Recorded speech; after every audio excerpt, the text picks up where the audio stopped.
Hi everyone, my name is Sanders O. I'm a senior in biological sciences. I was born and raised in Bethlehem, Pennsylvania.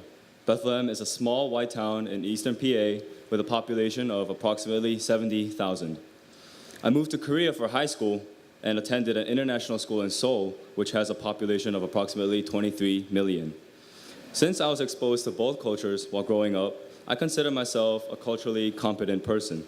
But after coming to Carnegie Mellon, I realized how little I knew about other cultures. Here at CMU, we all have been given the opportunity to spend 4 years of our lives submerged in a multicultural environment. So don't be surprised when you hear 4 or 5 different languages being spoken while you run to class in the morning. CMU is truly a diverse campus, and all the professors and administrators know this. They are actively working behind the scenes in an attempt to try and bring the best possible college experience to each and every one of you. We all know that academic achievement is important here at CMU, but let's face it, all of you want to do more than just study in college, right? So I invite all of you to take an active role in exploring everything that CMU has to offer.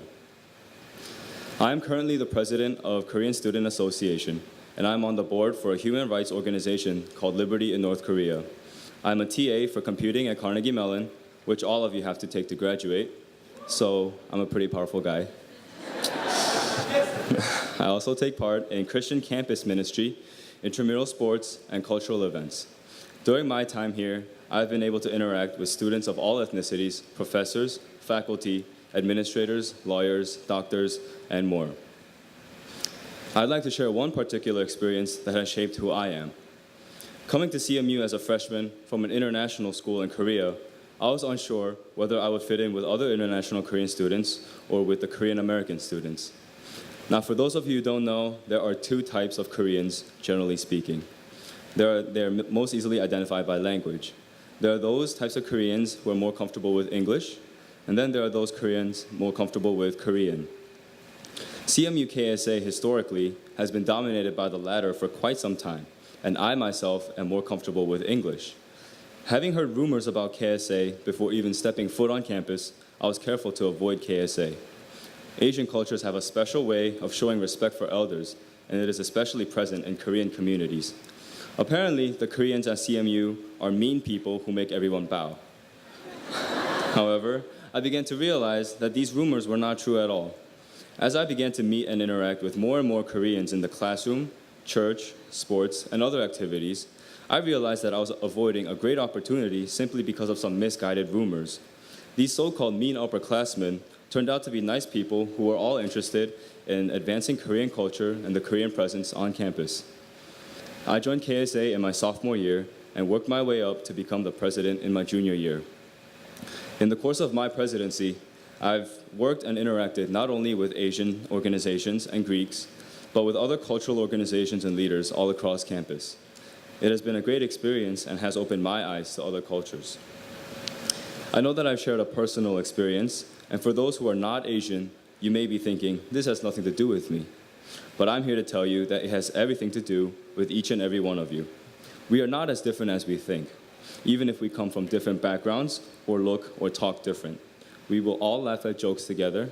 We will all enjoy the rare sunshine in Pittsburgh together. And we will all cheer for the Steelers this coming season together. Yes, Pittsburgh. So through my activities here, I feel like I've learned much by interacting with other people, and I also believe that I may have given at least a small contribution back to our campus society. So I challenge you today to throw away any preconceptions you may have about this school, any organizations, and any people. If you have an open mind, I'm sure that you will all have a unique and special experience here at Carnegie Mellon University. Thank you. It's hot out there, but that was a great run around gently, Amel. Yeah, this here reminds me of Egypt, but it's not quite as bad here. Man, I tried to run in Egypt this summer, and I had to be awake by 5:30 a.m. in order to beat the heat. True. While it is hot in Pittsburgh, this heat really can't be compared to the Middle East.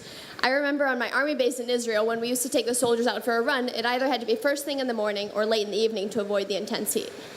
All right, remind me again what your job was with the Israeli army? Well, it roughly translates to combat fitness instructor, but basically I was a gym teacher on a base for infantry soldiers in basic training. I met with the different groups a couple times a week. We had different lessons. We worked on an obstacle course, we trained them in running, and we walked long journeys. One thing I didn't get to do while I was over there was travel, though. Since you just spent the summer in Egypt, could you tell me more about it? Oh man, if I start about Egypt, I won't be able to stop. I love Egypt so much. Whenever I go visit with my parents every other summer, we visit my mom's side of the family in Cairo and then my dad's side of the family in the southern city of Luxor. But I can't wait until I go during Ramadan because since it's a Muslim country, the atmosphere there during that time is so different.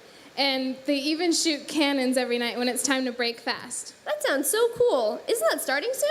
Yep, in just a few days. Amel, how do you manage to fast Ramadan with all that's going on here at school?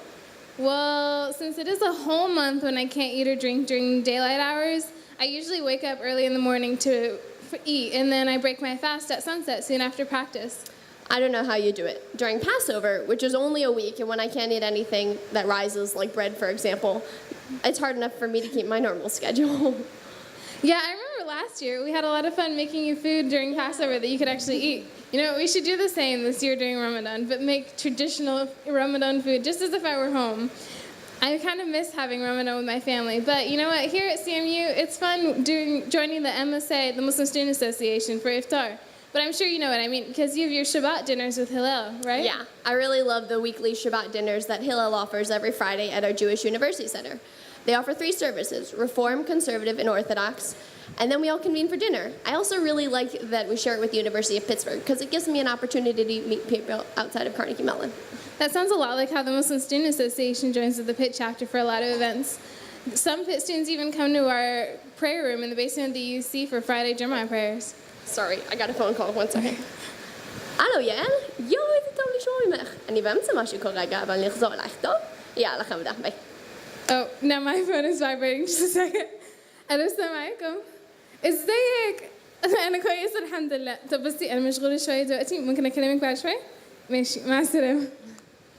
Danielle, I'm so hungry. What are we having for lunch? Oh, I don't know, but that reminds me. I bought some kosher marshmallows the other day, which also means they're halal. They're so good. You have to try them. Yummy! I can't wait. Hey guys, I'm Emma El-Ghazali. And I'm Danielle Morse.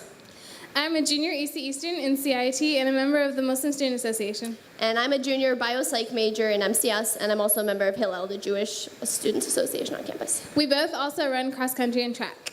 So we hope you enjoyed our skit and got to know a little bit about 2 of your peers here at Carnegie Mellon. This university is full of students, each with a different story to share.